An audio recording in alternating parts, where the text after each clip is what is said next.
let people clear out first, and then those remaining.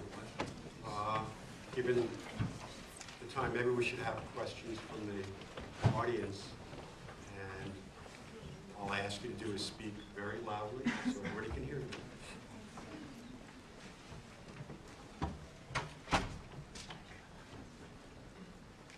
Well, thank you all for coming, first of all. This college, as well as many others across this country, has been faced with the issue of investments in Sudan.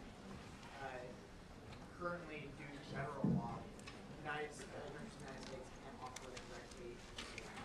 But through mutual funds, through pension funds, this college and many others does have holdings in Sudan indirectly. Now, divestment is not a feasible option for us at this college, but I was wondering if you could think of any other ideas through which we can affect change in these corporate institutions that operate in Sudan, so they can be responsible members of the global community, and they can affect change in Sudan. They can also, we can prevent them from being complicit. Because we've talked a lot about the public role in intervening in genocide, but it would be very interesting, especially since the Genocide Intervention Fund is a private, or to talk about private groups and private corporations and their role.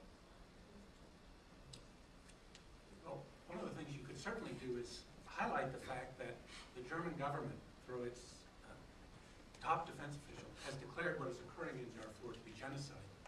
Even as German companies like Siemens, an enormous industrial concern with a presence on the New York Stock Exchange, a very large presence in mutual funds owned by Swat and others, how is it that business as usual is being conducted by Siemens, even as the German government declares that the regime with which Siemens is doing business is genocidal in nature?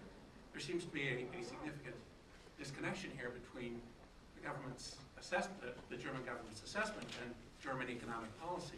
Why, it might be asked forcefully of the German ambassador in Washington, why do you allow this incoherence in economic and political policy to exist?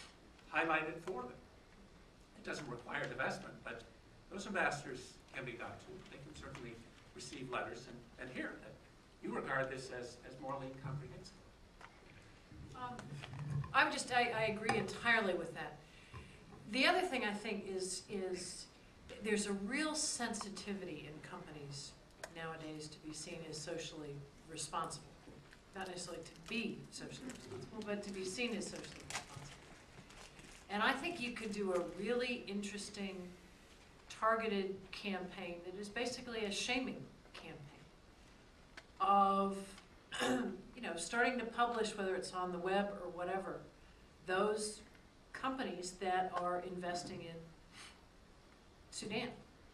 I had a call recently from a friend of mine who's with a firm that handles a lot of investments in emerging markets, and they had a big client that wanted to go into Sudan, and it was very simple to turn them around. I said, if you invest in Sudan, you are at risk for exposure for investing in a country that's committing genocide. It's a stupid business move. I mean, and they, okay, they backed off. So I think, as Eric is suggesting, I think just shining the spotlight on it.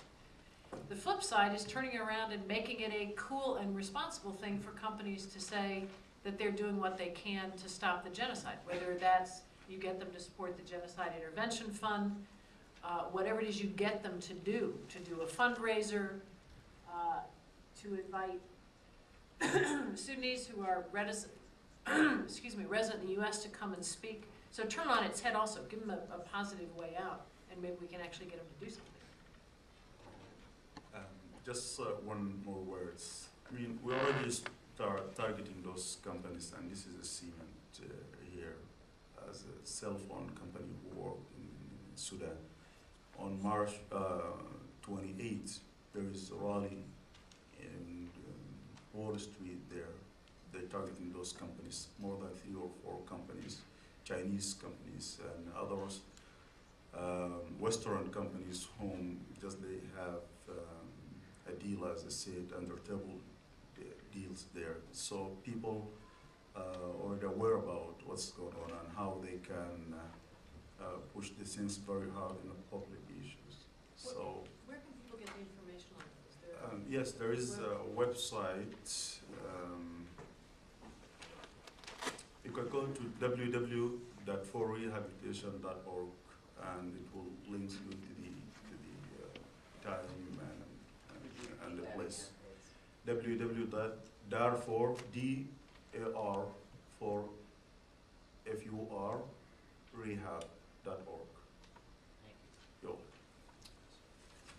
Would someone please explain to me the difference between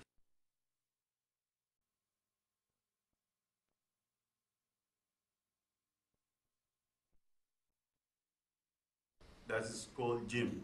So that is the two guerrilla groups in western of Sudan. And it is the same cause which she led the southern people took arm against the northern people. It is the same thing now which she led the western people took arm against the northern, or the elite, you can say, just a few people who rule Sudan. And in this case, we are not talking about the Sudanese government tried to crush the rebellion in Darfur. We talk about the Sudanese government killing civilians in Darfur. So the Sudanese government bombs villages and cities in Darfur, and now the Janjaweed operating inside the refugees camp in Darfur. That's the place where the international community is concerned. If the problem is just between the rebels and the government, we will not sit here and talk. We will leave the issue to the government and the rebellions to solve it. But now the civilians have been involved in this conflict.